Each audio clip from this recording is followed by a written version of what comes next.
우리 두 번째 시간인데요.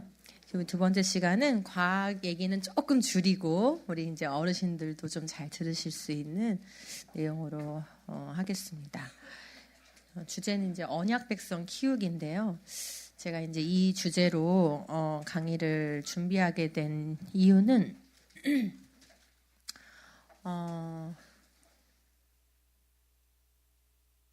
이 시대를 잘 이해하면 우리가 무엇을 해야 하고 무엇에 집중해야 되는지에 대한 답이 나오거든요. 저는 이제 2010년에 이 사역으로 부르심을 받아서 지금 이제 15년이 흘렀어요. 그동안 이제 과학적인 주제들에 대한 변증을 많이 해왔고, 그래서 책도 이렇게 소개받으신 책들도 이렇게 나오게 됐고, 이렇게 한 10년 이상 연구를 해서 나온 책들이거든요. 근데 그런 과정들을 거치면서 하나님이 그 다음 주제로는 이제 철학에 대한 주제를 연구하게 하셨어요. 그래서 사실 지금 이제 철학 박사과정을 하고 있어요.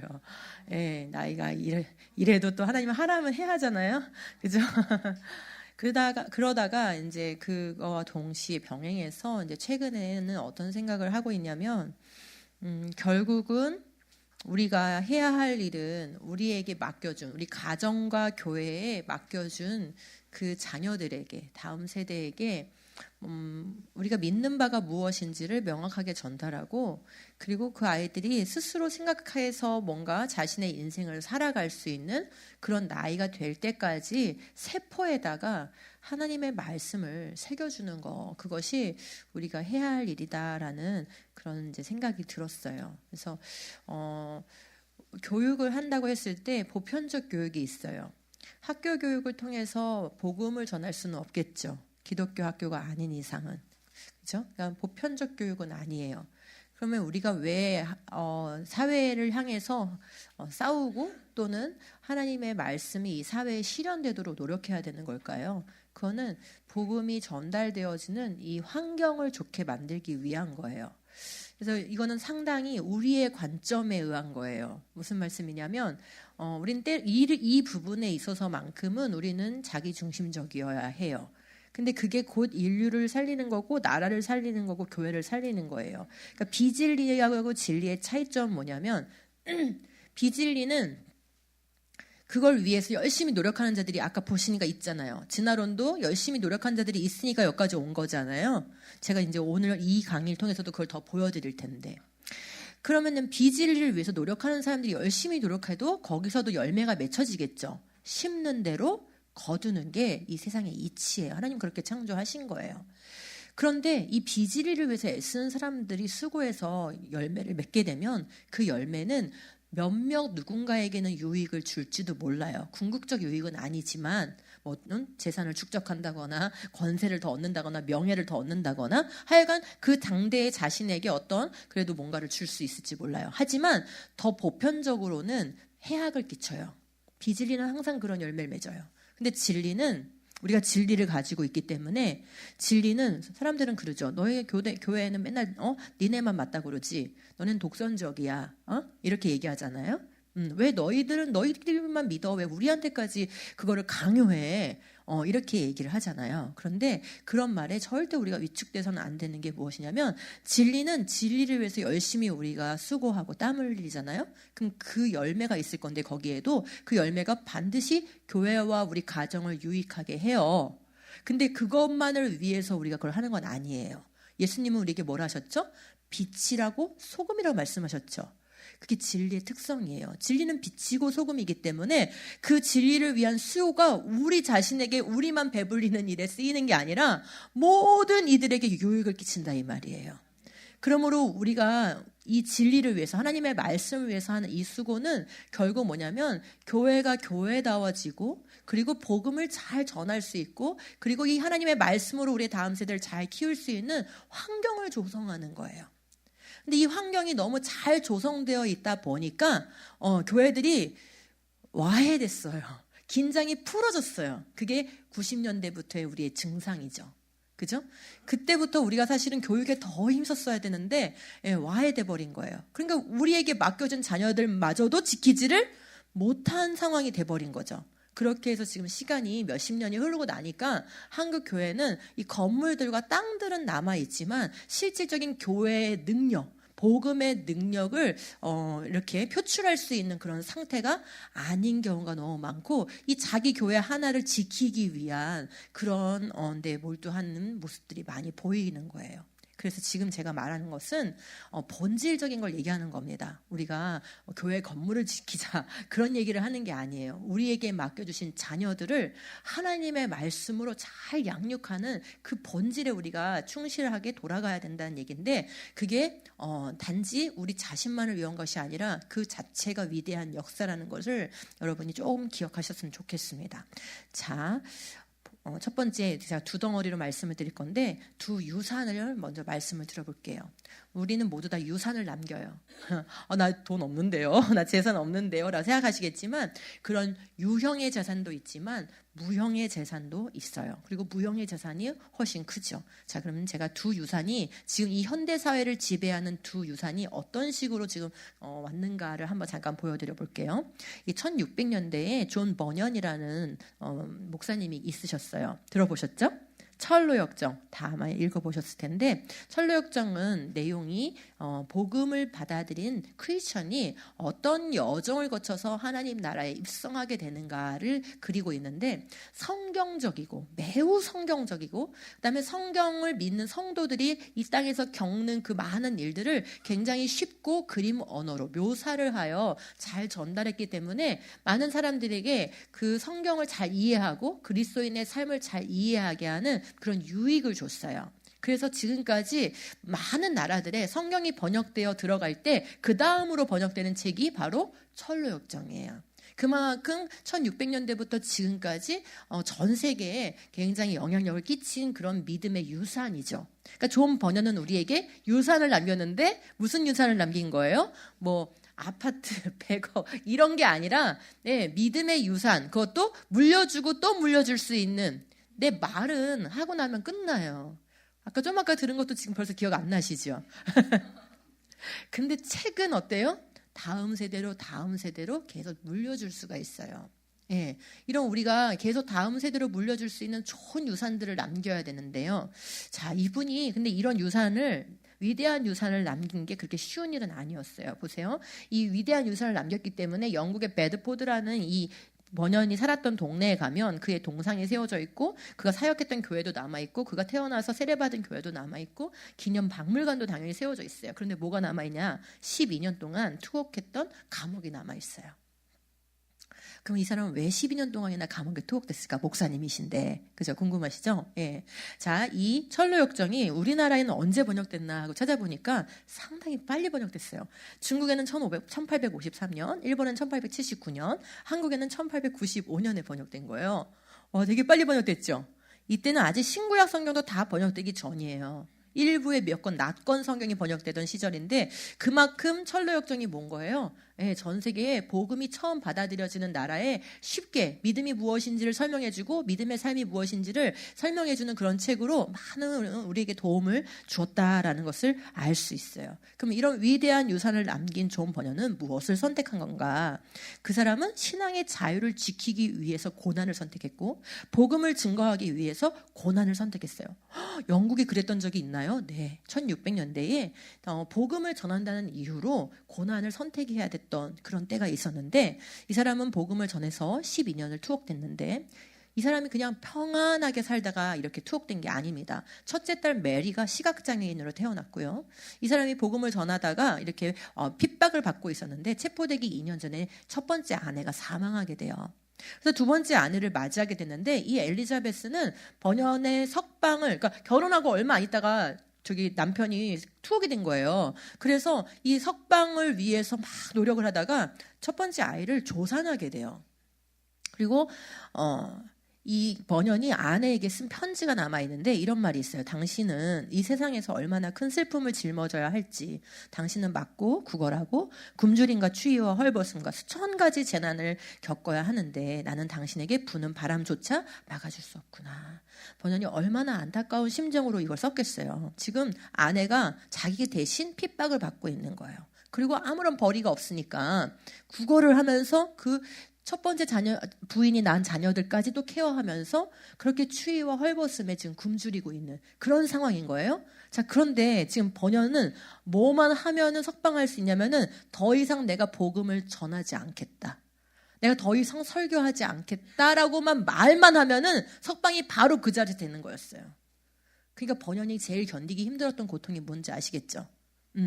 물리적 고통이, 신체적 고통이 힘든 게 아니라 하루에도 수없이 그 유혹. 하나님 앞에서 내가 복음 전하지 않겠습니다 라고 가서 말만 딱 하면은 석방이 되니까 그 말을 해야 할지 하지 말아야 될지 그 엄청난 갈등 속에서 이 감옥에 있었던 거예요. 한 번은 나갔다 다시 들어왔다고 하잖아요. 예, 일화를 보면은. 그러니까 다시 제 발로 돌아와요. 감옥으로. 그런 고통 가운데서 쓴 책이 바로 뭐냐면 감옥에서 집필한 책이 바로 철로역정이에요. 그러면 12년이라는 그런 극심한 그런 핍박을 받으면서 그 박해를 견딜 수 있었던 이유가 무엇일까요? 이 5가지가 있는데 번연은 나 같은 죄인도 구원받았다라는 믿음이에요. 이 복음을 전해야만 한다라는 사명감, 그리고 성경이 진리라는 믿음, 영원한 천국이 기다리고 있다. 이 땅의 삶은 잠시이고 우리의 진짜 삶은 영원한 삶이다라는 것을 확실하게 알았기 때문이에요. 그다음 마지막으로 주님이 나를 위해 죽으셨다라는 이 확실한 믿음이죠. 이것을 온전하게 믿는 자는 아까 그랬어요. 아들이 있는 자에겐 생명이 있고 아들이 없는 자에겐 생명이 없느니라. 여러분 이게 진짜 여러분한테 사실로 임하잖아요. 이 자리에 이렇게 있을 수가 없어요. 내 삶의 자리로 돌아갔을 때 내 집이 똑같고 내가 처해 있는 상황은 똑같지만 내 모든 삶은 바뀔 수밖에 없게 돼요. 아들이 있는 자에겐 생명이 있고 아들이 없는 자에겐 생명이 없는데 어떻게 해서 그 생명이 나에게 왔는가? 어떻게 내가 예수 믿는 사람이 돼서 예수의 생명으로 내가 살게 됐는가?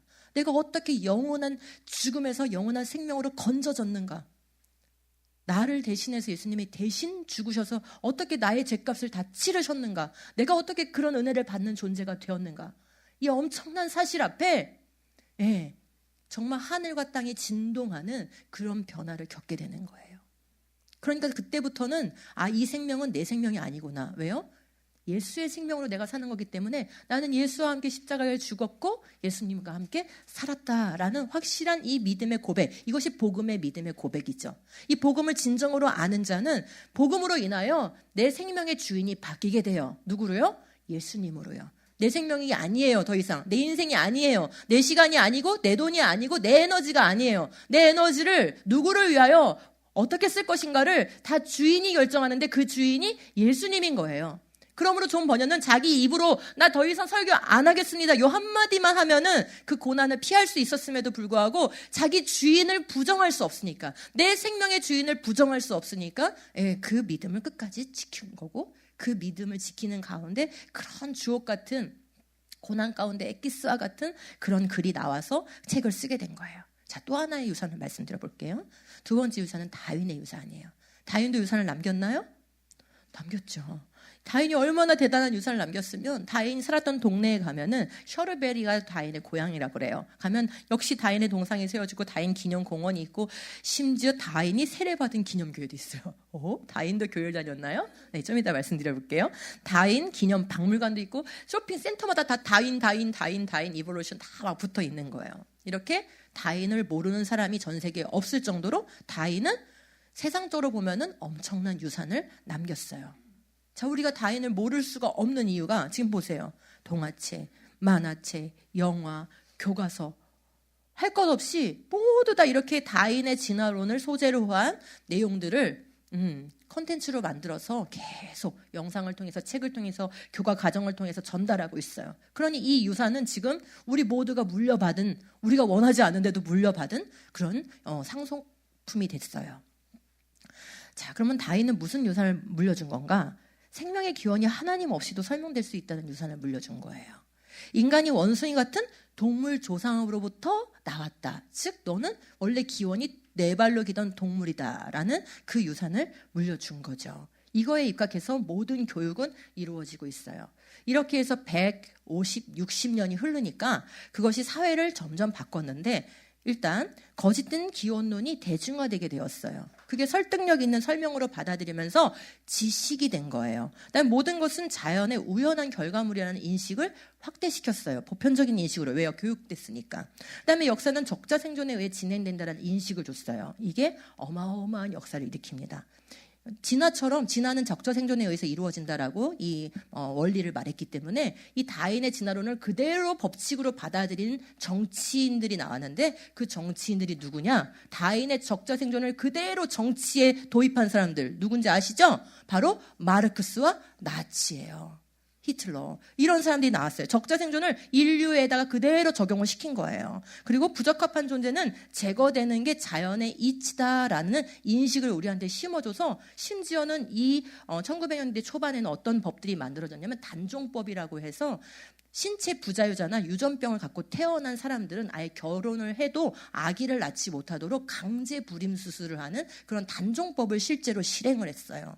그뿐이 아니죠. 사실은 낙태가 허용되고 낙태가 합법화된 것도 바로 이 논리 때문에 부적합한 건 제거할 수 있다.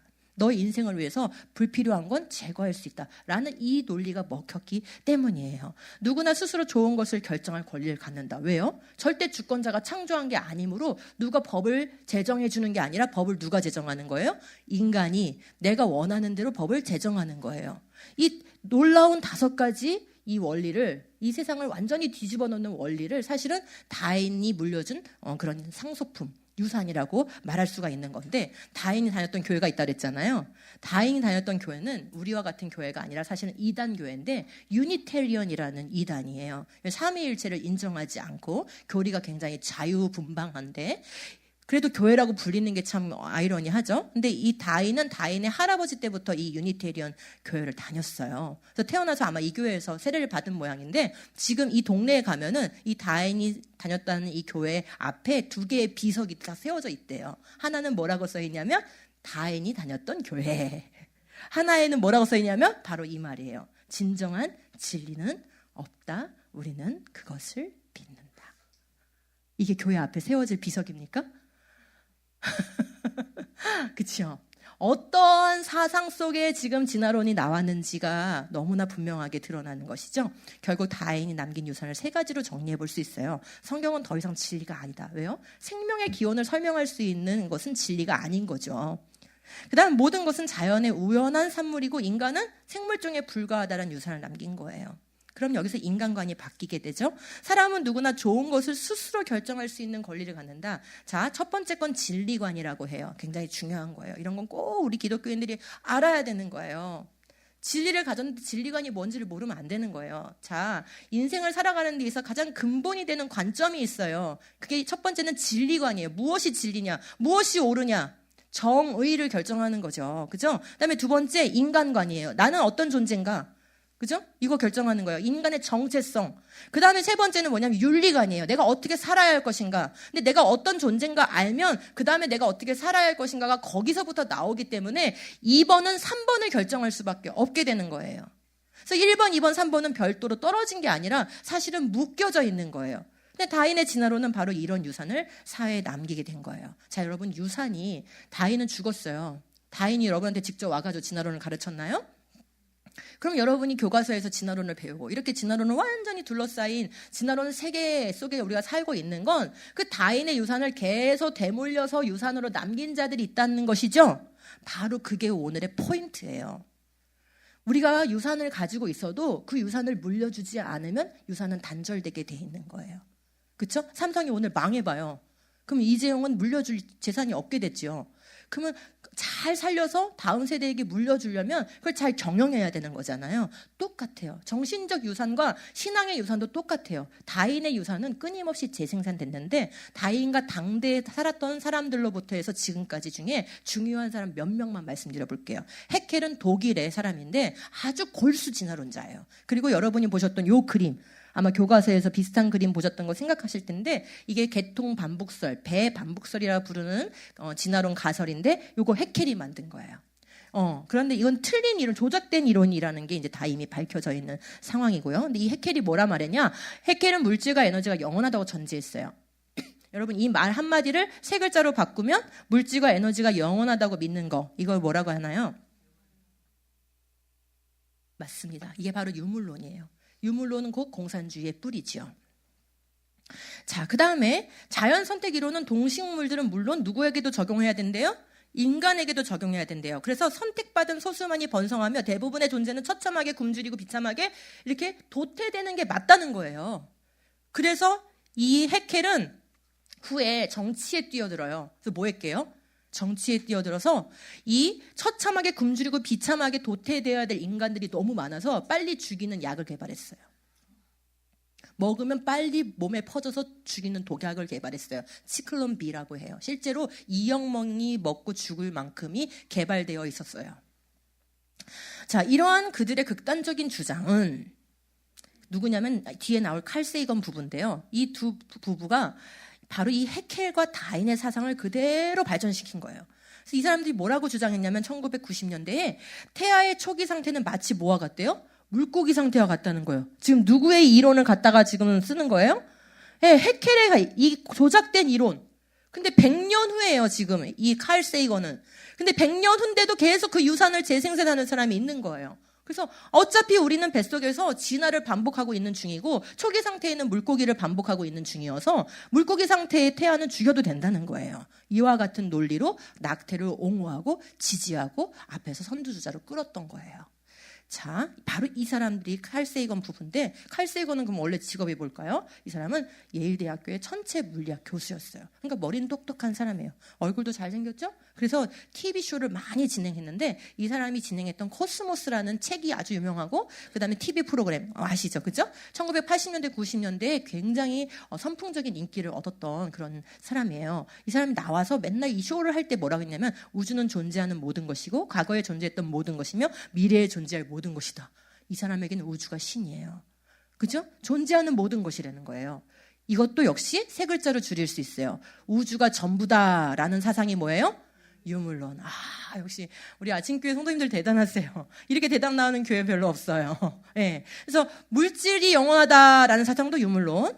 우주가 전부다라고 생각하는 것도 뭐예요? 유물론. 근데 이걸 사회학적으로는 유물론 이렇게 말하는데 철학이나 과학 쪽에서는 이걸 뭐라 하냐면 자연주의 이렇게 말해요. 그러니까 말을 바꿔서 유물론인지 모르게 느끼게 만드는 거예요. 같은 말인 거예요. 유물론과 자연주의는 같은 말이다. 그죠? 자, 우리는 별의 물질로 만들어졌다. 이 사람 천체 물리학자니까 이렇게 주장한 거예요. 우리는 우주가 자기 자신을 알아가는 방법이다. 이렇게 말하면서 인간은 생각하는 별먼지라고 얘기했어요. 그러면서 뭐라 했냐면 인간의 특별한 종교적 믿음, 영적 의미 모두 뭐래요?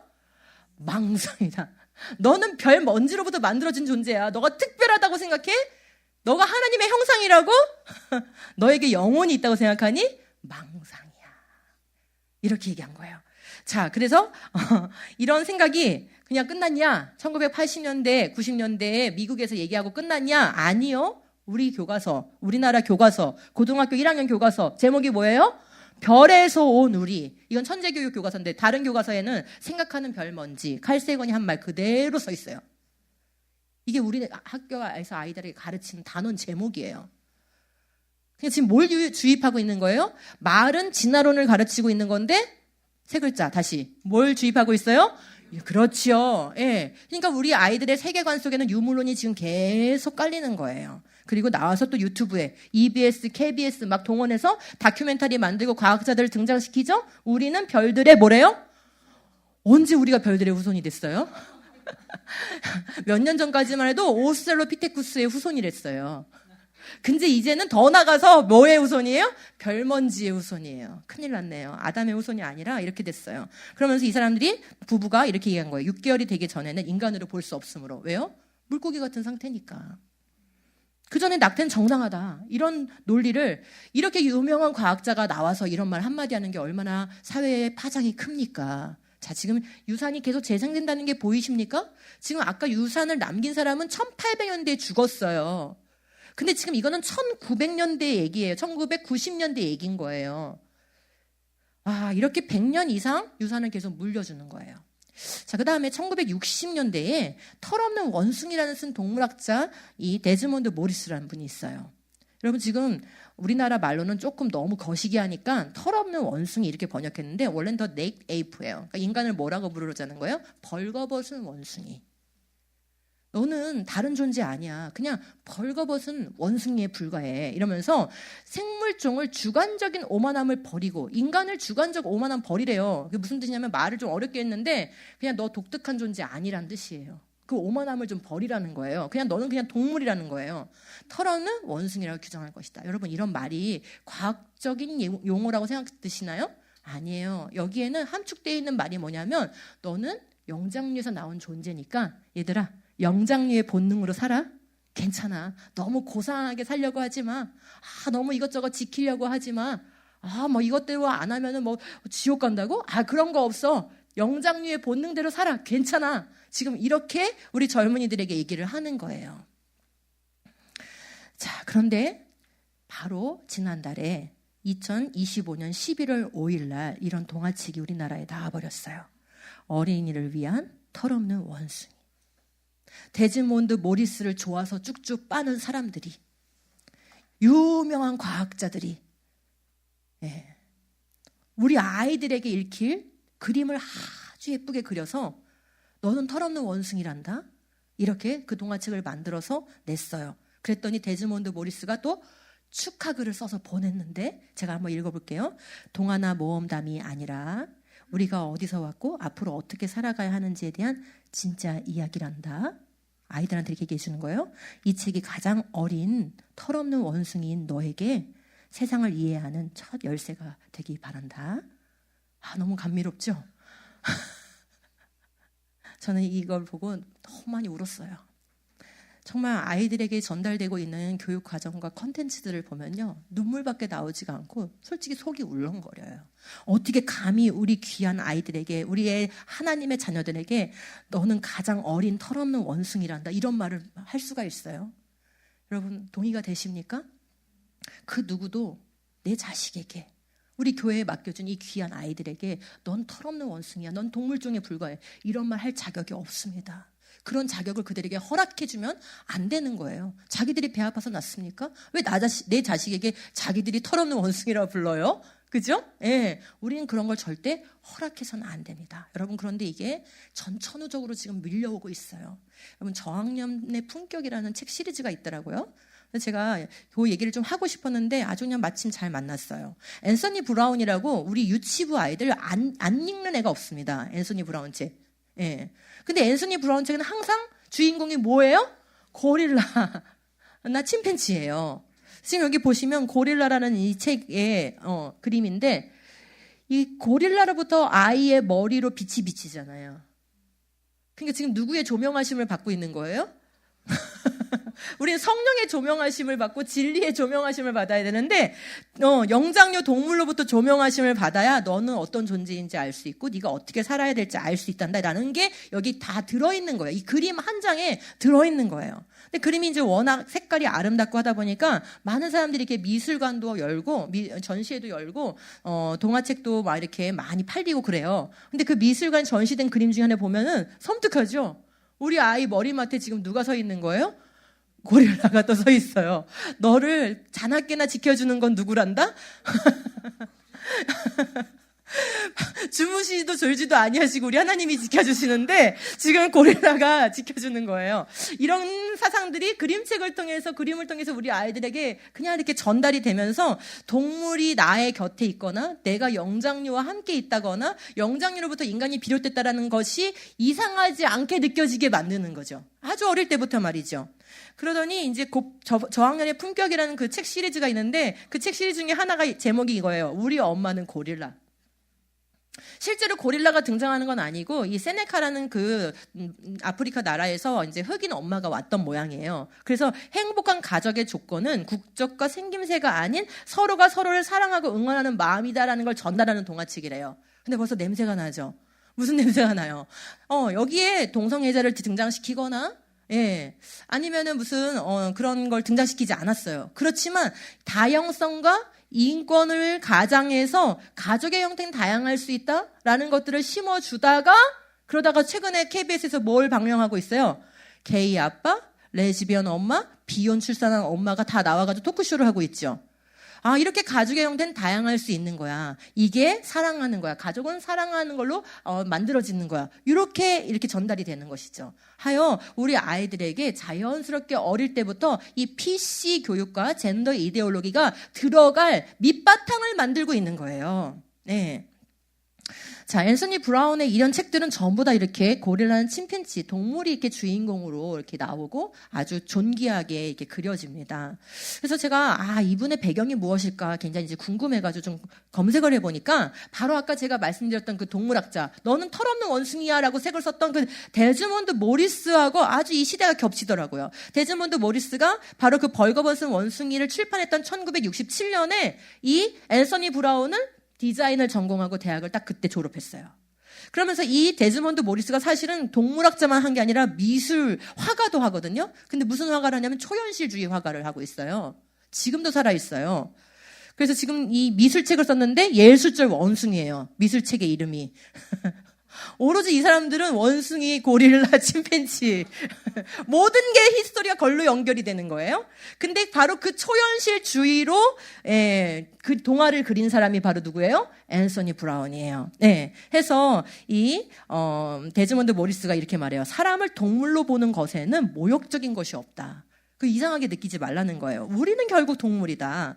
호모 사피엔스는 영장류의 한 종이며 다른 종들처럼 생물학적 규칙에 지배받는 생물학적 현상이다. 이러한 생각을 계속 세뇌를 해서 결국 어떻게 살아야 되는가는 네가 결정하는 거야. 누구에 의해서 결정되는 게 아니라 너가 좋아하는 대로 살면 그게 네 인생이 되는 거야 라는 인본주의적인 그런 가치관을 심고 있는 것이죠. 자, 지금 몇 사람을 주목해야 될 사람들을 얘기했죠. 그 다음 지금 현재 가장 활발하게 활동하고 있는 진화론의 스피커가 누구예요? 바로 이름이 잘못됐어요. 데즈몬드 모리스 아니고 유발 하라리예요. 유발 하라리. 이 사람이 우리나라에 2018년에 와가지고 조선일보와 인터뷰를 했었더라고요. 제목이 뭐냐면 나는 소년을 좋아했다예요. 사람뿐만 아니라 동물에게도 동성애가 있다. 침팬지가 그 한이다. 영장류의 섹스는 처음에 번식이 목적이었지만 지금은 우정과 친밀과 그치고 긴장 완화를 위해서도 섹스를 한다. 이거 인간의 섹스 역시 마찬가지다. 지금 무슨 얘기예요? 내가 동성애를 하는 건 죄가 아니에요. 나는 영장류에서 왔고 내가 어떻게 살아야 되는지는 영장류의 본능을 보면 알 수 있는데 침팬지를 보니까 동성애를 하고 있어요. 그들이 우정을 위해서, 친밀감을 위해서 동성애를 하는데 나도 우정과 친밀감을 위해서 하는 것이지 죄가 아니에요. 여러분, 윤리의 근거가 지금 뭐가 됐어요? 하나님의 말씀이 아니고, 그죠? 또 전통도 아니에요. 이들의 모든 윤리의 근거는 진화론이 됐어요. 그래서 침팬지에게 가능한 건 인간에게도 다 가능한 거예요. 고릴라에게 가능한 건 인간에게도 다 가능한 거예요. 그러면 그것은 윤리의 기준이 없는 거랑 똑같은 거죠? 예. 그러면서 실제로는 자연 선택 그리고 적응과 진화가 있을 뿐이니까 나 과학자니까 내 말 믿으세요. 이렇게 인터뷰를 했어요. 그리고 이 사람이 이제 유명한 책 사피엔스에 보면은 조금 말이 어렵지만 제가 한번 읽어볼게요. 생물학은 허용하고 문화는 금지한다. 이게 아주 PC의 가장 상징적인 문구라고 할 수 있어요. 젠더 이데올로기는 바로 이런 지성의 기반에 있는 거예요. 생물학은 허용하고, 즉 영장류 고릴라로 생각했을 땐 나한테 금지될 게 아무것도 없어요. 다 허용돼요. 이 말이죠. 그런데 문화가 금지하는 거예요. 문화가 잘못된 거예요. 그 기독교 문화가 잘못이에요. 이렇게 얘기하는 거죠. 생물학적 관점에서 보면 비자연적인 것은 아무것도 없다는 거예요. 그러면서 밑에 금지가 필요하지 않을 것이다. 자연에 어긋나지 않으므로 금지하지 말아라. 우리는 자연대로 살아가는 것이다. 이런 생각을 가장 먼저 하는 사람은 루소고요. 루소의 생각을 받아들인 사람들이 바로 다인과 마르크스고요. 그리고 오늘날 바로 이 좌파 진영의 사람들이 바로 마르크스의 사상을 물려받고 진화론의 세계관을 물려받은 사람들이 이런 주장을 하는 것입니다. 사실은 다 엮여져 있는 것이에요. 자, 그럼 지금 아까 제가 다인이 남긴 유산을 3가지로 정리해 드렸는데 이 정도 얘기를 듣고 나서 보니까 한 160년이 흐르면서 이 다인 남긴 유산대로 세상이 바뀌었죠. 교과서를 장악했고 정부 부처를 장악했고 언론을 장악했어요. 그리고 문화 콘텐츠를 장악했습니다. 이 정도면 세상을 다 장악한 거죠. 그죠? 그리고 나서 다시 생각해 보니까 다인 남긴 유산은 과학 지식이었나요? 정말 이 다인이 말한 게 진화가 자연 선택이 자연에 대해 말하고 있다고 생각이 드십니까? 아니죠. 이 사람이 말한 건 결국 세계관을 말한 거예요. 이 세계를 어떻게 해석하고 어떻게 바라보고 무엇을 추구하고 무엇을 옳다고 말할 것인지에 대한 그 세계관을 말한 것이고, 바로 성경과 반대되는 반성경적인 세계관을 이 사람은 유산으로 남겼는데, 그들의 후예들이 계속해서 유산을 재생산하고 확대하고 물려줌으로써 지금 온 세상이 반성경적인 가치관으로 이렇게 휩싸였다라는 것을 볼 수 있어요. 문제는 교과서는 다인의 유산만을 전달하고 있다는 것이죠. 교과서 어디에도 창조주 하나님에 대한 언급은 한마디도 없어요. 그러면 이런 상황에서 학교에서는 오직 우주의 기원, 별의 기원, 지구의 기원, 생명의 기원, 인류의 기원, 성의 기원, 가정의 기원, 죽음과 죄의 기원에 대해서 오직 진화론 관점밖에 배우질 않아요. 그러면 이런 상황에서 교회는 뭘 해야 될까요? 뭘 해야 될까요, 여러분? 우리가 너무나 오랫동안 안 해와서 해야 되는지를 잃어버렸어요. 우주의 기원, 별의 기원, 지구의 기원, 생명의 기원, 인류의 기원, 성의 기원, 가정의 기원, 죽음의 기원에 대하여 뭐를 전달해야 되겠어요?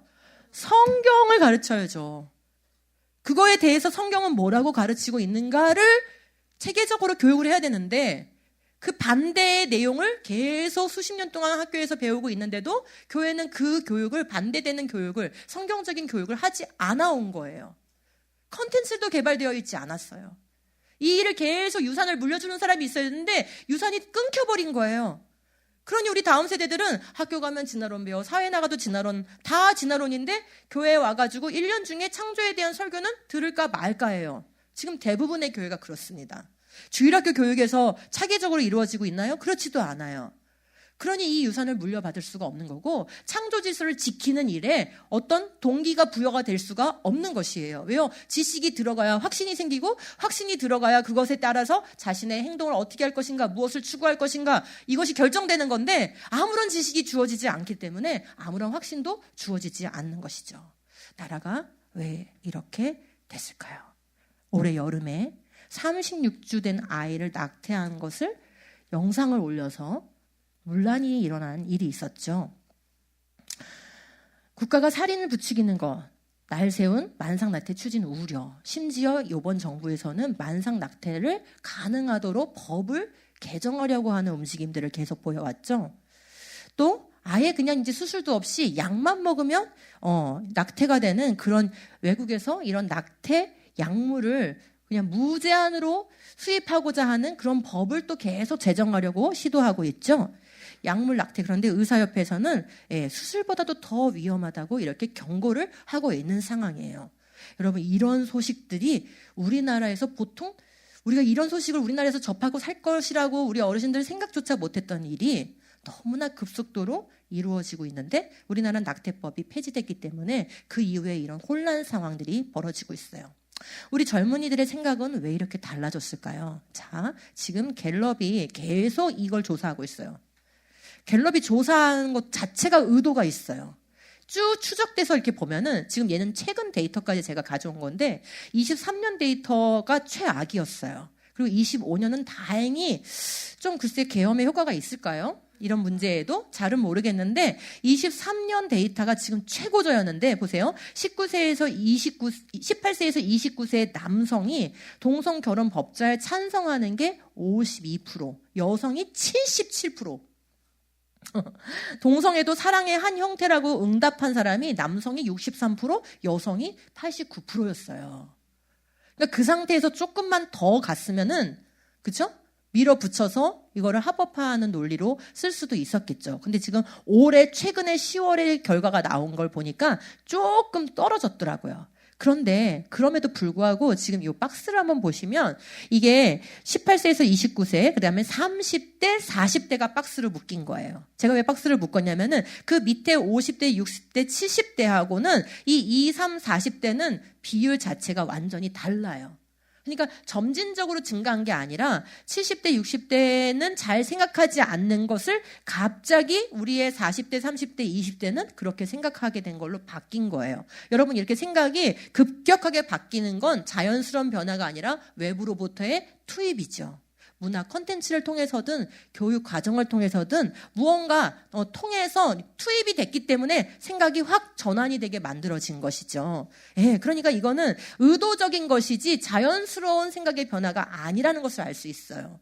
자, 이걸 더 우리가 또 살펴볼 수 있는 거는 장기간의 조사인데 퓨어 리서치라는 미국 그 설문조사 기관, 아주 대표적인 기관이죠. 여기가 2002년부터 2019년까지 장기간 조사를 했어요.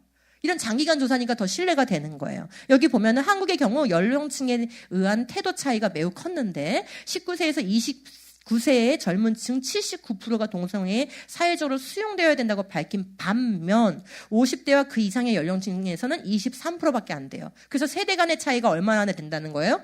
56%나 된다는 거예요. 아니 왜 50대 이상의 한국인과 그 이하 16세에서 29세의 한국인은 다른 한국인입니까? 지금 같은 나라에 사는 사람들이에요. 근데 어떻게 생각의 차이가 56%가 벌어질 수가 있죠? 이거는 그죠? 외부로부터 투입된 교육과 문화 콘텐츠를 통해서 이 아이들을 뭔가 다른 방향으로 세뇌를 시켰기 때문에 이런 큰 생각의 차이가 발생했다라는 것을 알 수 있어요. 교실은 또 왜 이렇게 됐을까요? 여러분 교실에서 지난 8년 동안 초등학교 4학년 제가 아까는 이제 보통 고등학교 교과서 가지고 많이 제가 진화론을 반박을 하는데 지금 이제 그럴 때가 아닌 거예요. 제가 할 일이 너무 많은 거예요. 그러니까. 저는 이제 원래 고등학교 과학교사였었기 때문에 고등학교 과학책을 제일 중점적으로 반박을 해왔고 그걸 이제 책에다 다 담아놨어요. 여러분이 읽어보시기 바라고요. 그런데 그 이후 그러는 동안 시간이 흐르는 동안에 이 진화론 교육 내용이 초등학교 유치부까지 내려와 버린 거예요.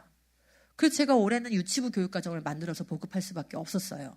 그런데 제가 정말 경악했던 건 이 초등학교 4학년 교과서 이 국어 내용이에요. 여러분 국어칙에 실린 내용인데 최재천이라는 우리나라의 골수 진화론자가 쓴 글이 들어갔어요. 근데 정말 다 읽어드리고 싶은데 시간이 없으니까 인간은 지구에서 아주 짧은 시간을 살아온 셈이에요. 이것도 이제 어린이한테 하는 것처럼 잘 읽어볼게요. 그에 비하면 바퀴벌레, 까치, 돼지는 인간보다 훨씬 오랫동안 지구촌 주민으로 살아왔어요. 여러분 지금 바퀴벌레가 뭐예요? 지구촌 주민. 얘들아 너네 배운 교과서잖아. 그치? 기억나니? 인간은 지구의 막내예요. 최초의 생명이 수십억 년에 걸쳐 다양하게 가지를 뻗으며 진화하는 과정에서 우연히 생겨난 생물의 한 종일 뿐이지요. 지금 이 초등학교 4학년에게 이 글을 낱말을 찾아가면서 그 뜻을 사전에서 찾아가면서 읽는 그 챕터에다 넣어놓은 거예요. 그럼 우리 아이들은 이거를 그냥 후루룩 한번 읽고 지나간 게 아니라 어떻게 한 거예요? 여기서 모르는 단어가 나오면 주민이 뭐지? 낱말을 사전에서 찾아서 뜻을 쓰고 또 읽고 이런 식으로 낱말 찾아가면서 읽는 단원에다가 이 글을 넣어놨다니까요. 이런 경악할 문장들을 넣어놨어요. 그러면서 뭐라 하냐면은 동물을 이렇게 죽이는 거는 흠씬 두들겨 패는 거는 이 동물 사회에도 어른을 공경하는 문화가 있다면 우리가 아주 나이 지긋한 어른을 학대한 거라고 이렇게 써놨어요. 이 글에. 그러니까 지금 우리나라 법이 낙태, 인간을 살해하는 것은 처벌을 안 받는데 남의 집 이웃집의 동물을 학대하는 것은 처벌을 받죠? 그럴 수밖에 없게끔 이렇게 교육을 하고 있는 거예요. 그러니까 법과 교육이 지금 따로 가고 있지 않다는 것을 아셔야 되는 거예요. 항상 교육을 한 자가 이기게 돼 있어요. 교육을 한 자가 문화의 주도권을 잡게 돼 있고 교육을 한 자가 법의 주도권을 잡게 돼 있는 거예요. 자, 그랬더니 우리 교실은 어떤 일이 벌어지고 있을까요? 초등학교 교실이에요. 포르노 대사 신음소리를 내고 있대요. 아이들이. 선생님을 골리기 위해서. 그런데 그 아이한테 하지 말라고 이렇게 얘기하는 것 자체가 아동학대로 신고를 받을 수 있어서 교사들이 그걸 제재를 못하고 있다라는 기사가 실렸어요. 싸움을 말렸더니 그 말림을 당한 아이 쪽 부모가 교사를 고발해가지고 아동학대로 신고가 됐어요. 그러니까 우리 아이들을 바른 길로 가르치지 못하게 하는 거예요. 그런데 이런 빈틈을 찾아서 어때요? 그루밍 성범죄가 1년 사이에 3배나 늘었는데 지금 제가 읽어드리는 기사가 다 올해 기사입니다. 25년도. 예. 그런데 3배나 증가했는데 그중에 피해자 40%가 초등생이라는 거예요. 여러분 지금 교실은 거짓과 음란으로 덮여져 가고 있어요. 이거를 제재할 방도가 없어졌어요. 왜요? 학생 인권이네, 아동학대네 이런 것들을 들이대면서 우리 아이들을 옳은 길로 진리를 가르쳐야 옳은 길을 가르칠 수 있고 진리를 가르쳐야 바른 길로 윤리를 도덕을 가르칠 수 있는데 그 모든 것이 지금 붕괴되고 있다라는 것을 알 수 있어요. 여러분, 근데 이런 변화는 사회에만 있는 게 아니에요. 항상 모든 문제의 근원은 교회에 있어요. 교회만 정신 차리면 하나님은 교회를 위해서라도 이 사회를 지키시고, 또 교회가 빛과 소금의 역할을 하기 때문에 사회가 덜 부패될 수 있어요. 그런데 교회가 지금 망가지고 있는 거예요. 자, 언제부터 이런 일이 급속도로 이루어지고 있었냐면은 2015년부터예요. 사실 그렇게 오래되지 않았는데 전파 속도는 굉장히 빠른 거예요. 지금 기독교인을 자처하는 학자들과 기독교 단체라고 불리는 그런 단체 이름을 가장해서 뭘 올리냐, 이렇게 진화론을 유포하는 진화 창조론이라고 얘기하잖아요. 무슨 뜻이냐면 하나님이 진화로 창조했다는 얘기예요.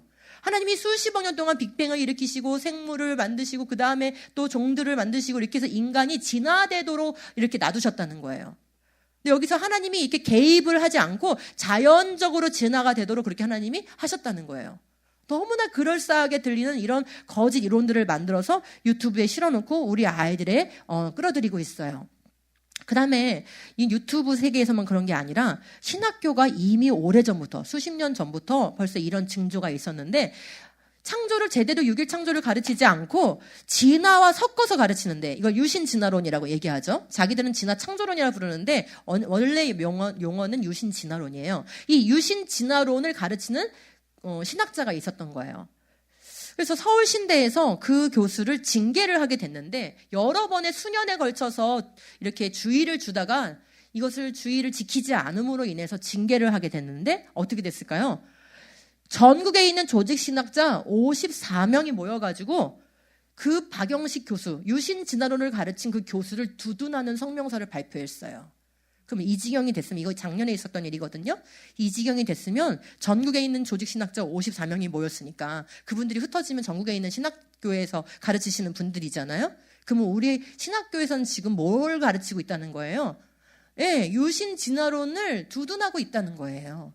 성경대로의 창조를 가르치지 않고 있다는 거예요. 그런 교육을 받고 우리 전도사님들이 이 교회 현장으로 나오시기 때문에 사역할 때 창조를 바르게 가르치는 걸 두려워해요.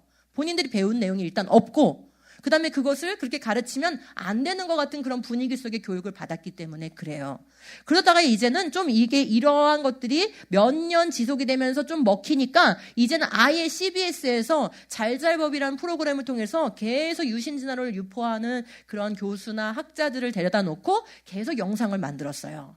그게 조회수가 막 수십만 회예요. 80만 회, 100만 회 막 이래요. 그 누가 보겠어요? 불교 신자가 볼까요? 아니죠. 다 기독교인들이 보는 거잖아요. 그래서 유신진화론이 지금 가장 받아들일 만한 이론인 것처럼, 그걸 받아들여야 과학을 무시하지 않는 성숙한 그런 그리스도인인 것처럼 이렇게 방송을 만들고 있다는 거죠. 그런데 이런 지경이 되면은 교단들이 딱딱딱 일어나서, 총회장님들과 또 교단의 신학교의 총장님들과 이런 분들이 딱딱딱 일어나서, 아니 그건 반기독교적인 겁니다. 하나님의 말씀을 왜곡하는 겁니다. 그렇게 가르치면 복음이 이렇게 왜곡됩니다 하고 탁 들고 일어나줘야 되잖아요. 그런 징조가 별로 없는 거예요. 너무나 미약한 거예요. 그러니까 어때요? 확산되는 속도는 더 강하고 빠르게 이루어질 수밖에 없는 것이죠. 결국 지금 제가 보여드린 이런 흐름들을 쭉 종합해보면 인본주의와 하나님의 말씀을 믿는 기독교가 지금 영적 전쟁을 하고 있는 세계 속에 우리가 놓여져 있다는 것을 알 수 있고, 이 인본주의는 자신이 진리를 결정하는 거예요. 내가 진리를 결정한다. 이성이 진리를 결정한다. 내가 옳다고 하는 게 옳은 것이다. 내가 살고 싶은 대로 사는 것이다.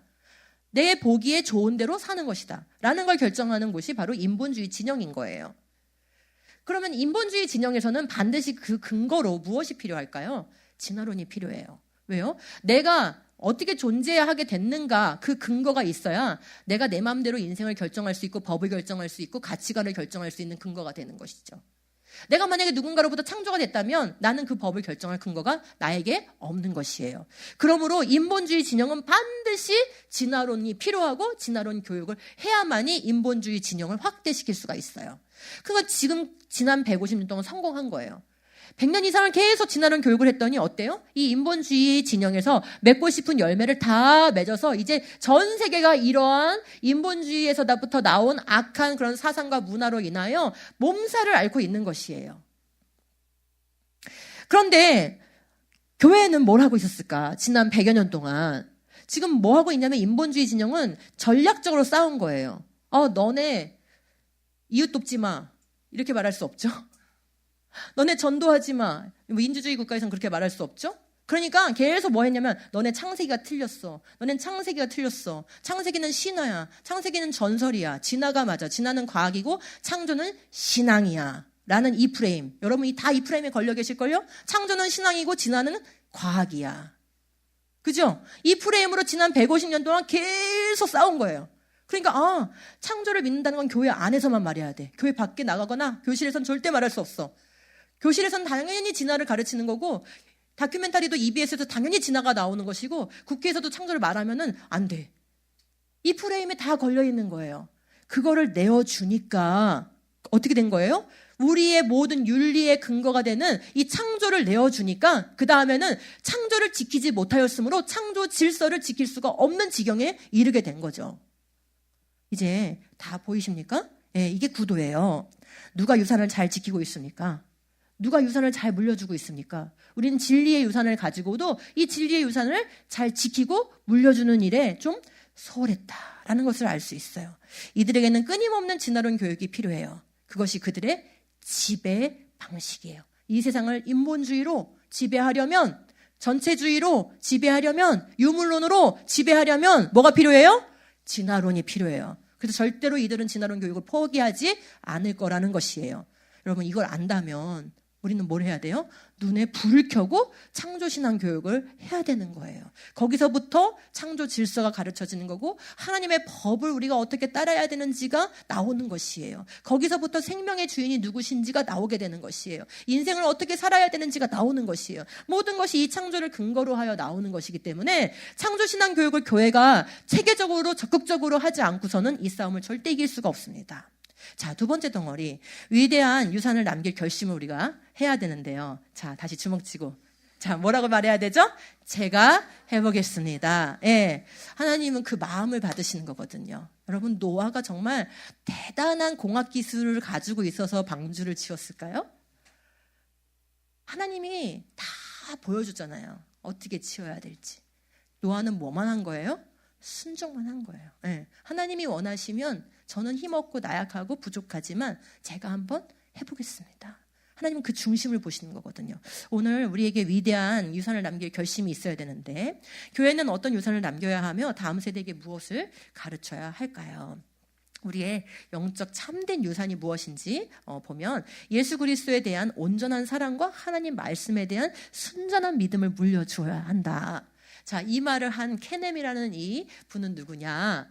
혹시 켄터키주에 가면은 노아의 방주와 동일한 크기의 방주가 지어져 있는 거 아시나요? 예, 방주가 축구장 경기장보다 더 길어요. 실제 길이가 한 144m 정도 되거든요. 그다음에 높이가 한 건물 7층 정도 높이가 되기 때문에 그 방주를 실제 크기로 지으면 그 안을 그 공간이 어마어마하겠죠. 그 공간을 이용해서 테마파크를 만들 수가 있어요. 이거를 생각해내고 실천한 사람이에요. 전 세계에 하나님의 창조와 그다음에 노아 홍수의 역사적 사실성을 과학적으로 그리고 성경적으로 그리고 철학적으로 변증하는 사역을 가장 위대하게 하고 있는 분이 바로 이 케넴이라는 분이신데 Answers in Genesis라는 단체를 만드셨고 지금까지 운영하고 계세요. 근데 정말 거대 프로젝트죠. 아마 그게 1,500억 달러 정도 든 그런 프로젝트였을 거예요. 어마어마한 일인데요. 글쎄 우리는 좀 그 10분의 1만큼의 프로젝트라도 좀 한국교회가 해야 하지 않을까.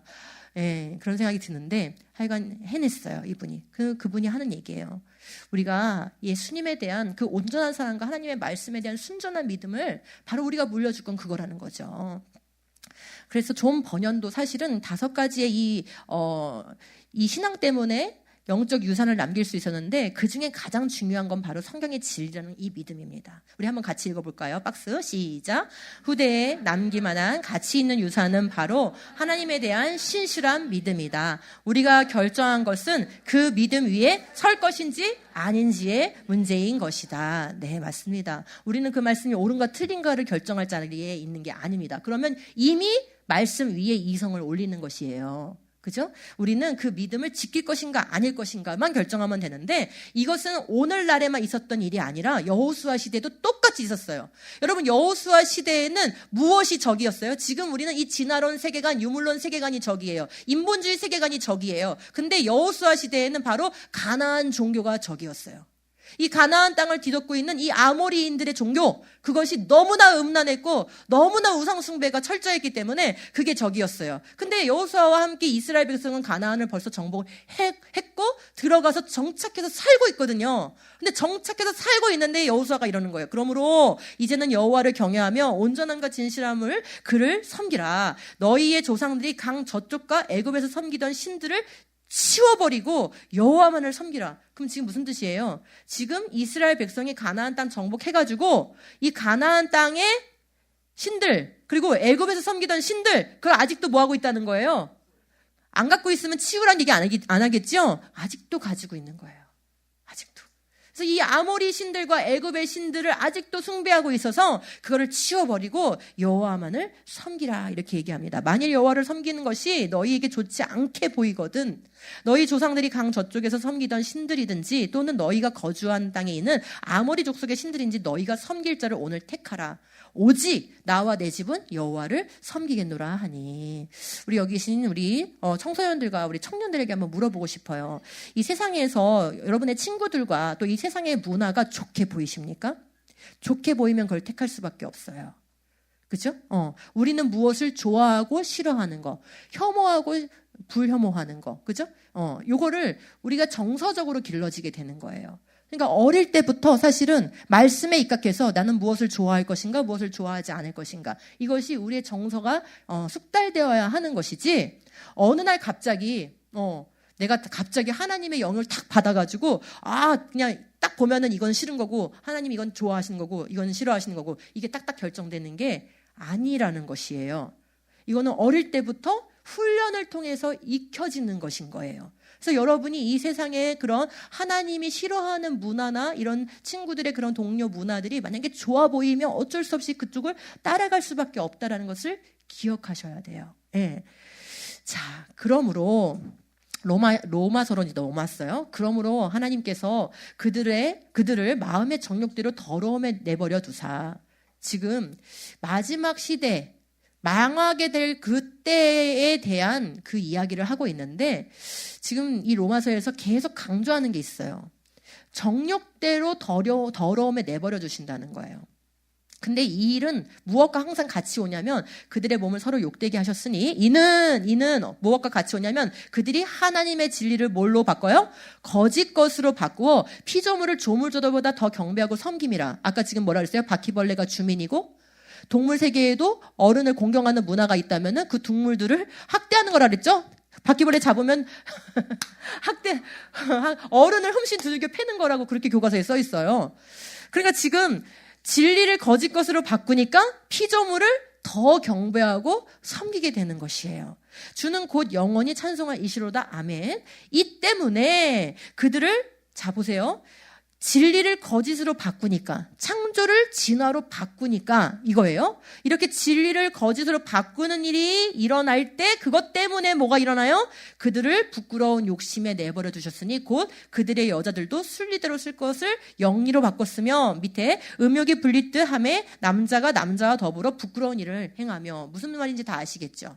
그러니까 동성애라든지 또 가정을 무너뜨리는 이런 사상들이라든지 창조 증서를 붕괴하는 이런 가치관들이 그냥 들어온 게 아니라는 거예요. 선행되는 일이 뭐예요? 하나님의 진리를 거짓으로 바꾸는 일이 선행이 돼요. 그거를 용납하면 그 뒤에 이렇게 정욕대로 살아가는 무질서한 세상이 올 수밖에 없는 게 이게 짝꿍인 거예요. 그러니까 우리 교회는 뭘 해야 되는지 너무 분명한 거죠. 그죠? 예. 그래서 이 마지막 때 미혹의 본질은 딱 두 가지인 거예요. 불의로 진리를 막는 거, 즉 진리를 거짓으로 바꾸는 거. 근데 이 시대는 딱 그 타겟이 뭐예요? 바로 창조예요. 창조를 왜곡하는 거예요. 옛날에 초대교회는 예수님의 성육신을 부정하는 사람들이 많아서 그것을 변론해야 됐어요. 그렇게 해서 그 일에만 수백 년이 걸렸고 그때 피 흘려 죽기까지 싸운 사람들이 있었기 때문에 우린 더 이상 기독론, 그리스도론을 가지고 논쟁하지 않아요. 예수님이 성육신한 걸 가지고 논쟁하는 교회 있나요? 없어요. 그게 저절로 된 게 아니라 수백 년 동안 초대교회 성도들이 피 흘려 죽기까지 싸웠기 때문에 그 유산을 우리가 받은 것이라는 거예요. 근데 지금 이 시대는 바로 우리에게 주어진 그 싸움이 어디냐면, 그 전쟁터가 어디냐면 어디라는 거예요? 창조냐 진화냐 이 진리 문제가 부딪혔다는 거예요. 그럼 우리가 초대교회 성도들이 지금 우리 앞에 와서 뭐라고 말하겠어요? 얘들아, 내가 성육신 교리와 예수님의 부활의 사실을 너희들에게 죽기까지 싸워서 남겼잖아. 이제 너희 차례야. 너희가 싸워야 돼. 너희가 이 진리를 지켜야 돼. 창조를 지켜야 그 다음에 모든 복음을 지킬 수가 있어. 그리고 다음 세대와 교회를 지킬 수 있어. 라고 얘기하지 않겠습니까? 예, 창세로부터 하나님께서 만드신 만물에 분명하게 드러난 창조를 부인하는 사람들이 나타나는 게 마지막 때라는 거예요. 하나님의 진리를 거짓으로 바꿔서 피조물을 숭배하게 만드는데 이때 가장 숭배의 대상이 되는 게 누구냐? 인간 자신이에요. 그래서 인본주의예요. 내가 결정하는 게 진리니까 그게 곧 인간을 숭배하는 것이에요. 그리고 동물을 너무 높이게 돼요. 동물 호텔을 만들고 있더라고요. 우리 교회 옆에. 사람 사는 집보다 훨씬 좋게 만들더라고요. 하나님을 마음에 두기 싫어하며 험한 것을 따르게 되게 되는 것이에요. 이게 불의로 진리를 막으면 이런 일이 벌어지는 거예요. 그럼 반드시 뭐가 따라온다고요? 정욕대로 살도록 내버려주는 상태가 따라오게 돼 있는데 그게 바로 창조 질서가 파괴되는 상태예요. 그래서 자신의 정욕을 최우선하게 되고요. 정욕대로 살기 위해 창조 질서와 하나님의 법을 파괴하게 돼요. 왜요? 정욕대로 사는 걸 정당화시켜야 되기 때문에 죄책감 없이 죄를 짓기 위해서 창조 질서를 파괴하고 가정을 파괴하는 거예요. 그 다음에 세 번째, 성적 타락이 극심해져서 음란과 동성애가 성행하게 되는데 여러분 지금 딱 보니까 이 마지막 때 미혹의 두 가지 본질이 지금 이 시대의 성격이죠. 그러니까 지금은 무슨 때인 거예요? 마지막 때인 거예요. 마지막. 그들이 너희에게 말하기를 마지막 때에 자기의 경건하지 않은 정욕대로 행하며 조롱하는 자들이 있으리라. 누구를 조롱할까요? 하나님 말씀 그대로 믿는 자들을 조롱하는 거예요. 왜요? 진리 대 진리로 싸움하면 맨날 진리 아닌 게 비진리가 질 거 아닙니까? 그래서 이 사람들이 쓰는 수법이 뭐냐면 맨날 인격을 공격하고 맨날 트집을 잡아요. 예, 그러면서 조롱을 해요. 더 이상 그 조롱을 견디지 못할 만큼 우리 국가인권위원장 얼마나 조롱을 많이 받으셨습니까? 그죠? 그런 방식인 거예요. 이게 비진리자들이 진리를 가진 자들을 조롱하는 방식인 거예요. 먼저 이것을 알지니 말세에 조롱하는 자들이 와서 자기의 정욕을 따라 행하며 조롱하여 이르되, 또 조롱한다고 나오죠? 뭐라고 하냐면 주께서 강림하신다는 약속이 어딨냐? 예수님이 무슨 다시 와. 그런 거 믿으면 진짜 너네 너무 유치하다. 너네 진짜 무지성이냐? 이러면서 조롱한다는 거예요. 그 다음에 뭐라고 조롱하냐면 만물이 처음 창조될 때와 같이 그냥 있어. 그냥 점진적으로 이렇게 변화되어 온 거지 무슨 노아홍수 격변? 그런 말 하지 마.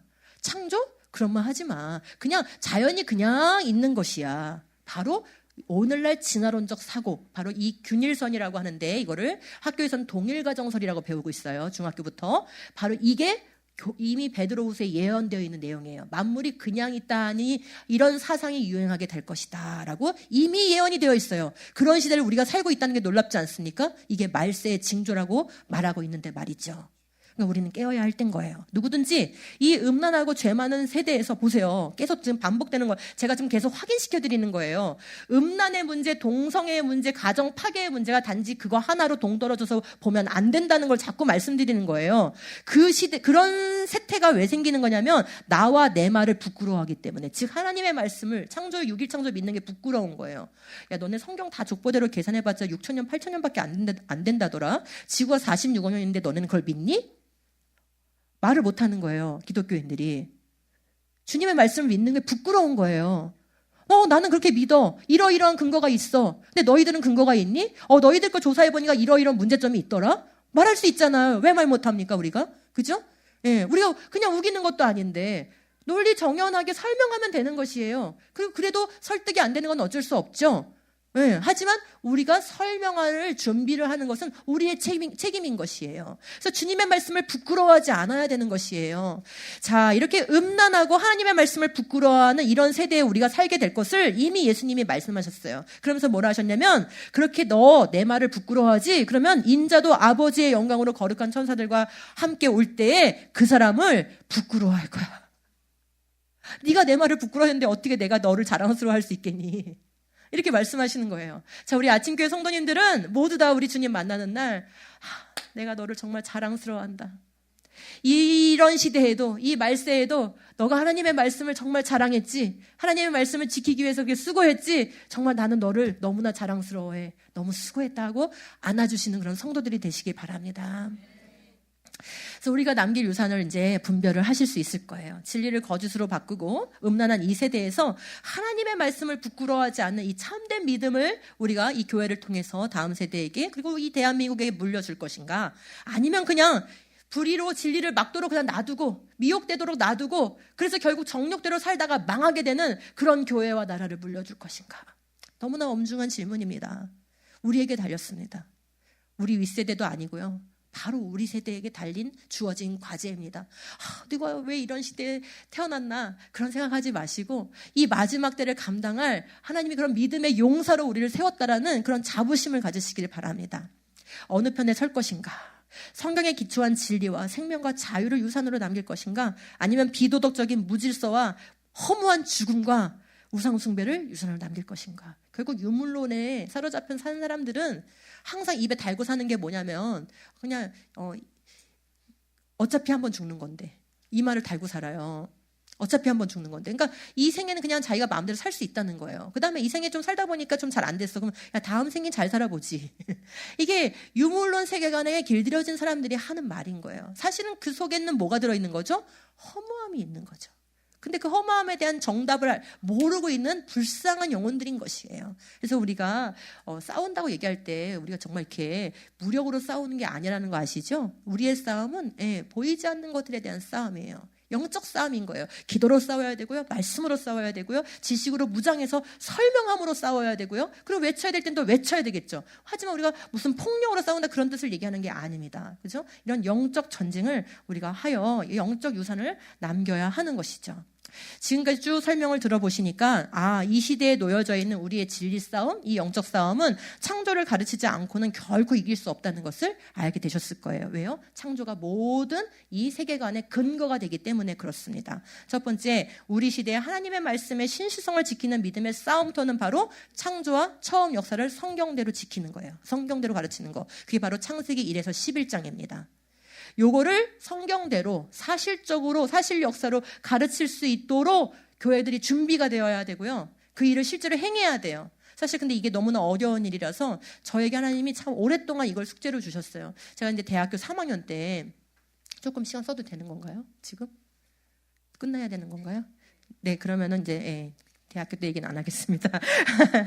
자, 창세기 1에서 11장이 그렇게 중요한데 이게 무너지면 복음이 무너져요. 예수님이 왜 우리를 위해서 오셨는지, 예수님이 우리를 위해서 십자가에 사신 일이 왜 우리에게 영생을 주는 건지, 그게 다 근거가 없어지게 돼요. 그래서 우리는 복음을 지키기 위해서 이 참된 기원 역사, 창조를 가르쳐야 하는 것입니다. 그리고 지금 여기 나열되어 있는 것들, 아담, 남자와 여자, 두 가지 성, 그죠? 하나님의 형상, 결혼, 가정, 죄와 죽음의 기원, 하나님의 언약의 그 본질, 그다음에 복음, 심판, 이 모든 것에 그 씨앗이 어디 들어있냐면 창세기 1에서 11장이 들어있어요. 그 근거가. 그러므로 지금 제가 나열한 이 모든 것들에 답을 할 수가 없게 돼요. 이걸 포기하면. 그러므로 교회는 정말 철저하게 이 창세기 1에서 11장을 성경 전체에 비추어서 창조와 복음을 연결해서 가르쳐야 되는 것이죠. 우리 한번 같이 읽어보겠습니다. 시작. 하나님의 말씀은 다 순전하며 하나님은 그를 의지하는 자의 방패의 신이라. 너는 그의 말씀에 더하지 말라. 그가 너를 책망하시겠고 너는 거짓말하는 자가 될까 두려우니라. 아멘. 마지막 때에 불의로 진리를 막는 자들이 있다고 하였습니다. 그러면 누가 불의한 자입니까? 누가 불의한 자입니까? 누가 거짓의 자입니까? 바로 말씀에 더하거나 빼는 자가 불의한 자인 거고 그 사람이 거짓말쟁인 거예요. 하나님의 말씀은 순결하고 완전하기 때문에 이 말씀을 왜곡하는 자, 그 사람이 바로 거짓말하는 자가 될 거라고 경고하고 계십니다. 여러분, 그러니까 하나님 말씀을 믿는 우리는 하나님 앞에서 진리를 지키는 것이고 이 말씀을 왜곡하는 자들이 거짓말쟁이이기 때문에 여러분이 두려워하지 마시기 바랍니다. 어려움을 당할지라도 두려워하지 마시기 바랍니다. 창조를 가르치면 유익이 있어요. 첫 번째, 하나님을 자랑스러워하게 됩니다. 아, 그렇구나. 이 세상에 다 드러났던 그 창조의 증거들을 볼 수 있는 눈이 열리게 되면서 우리 하나님이 그렇게 위대하신 분이구나라는 것을 알게 돼요. 그리고 하나님께서 그때 6일 동안 창조하시고 하고 이렇게 손 팔짝 끼고 계신 분이 아니라 지금도 만물을 다스리고 계신 분이라는 것을 알게 됩니다.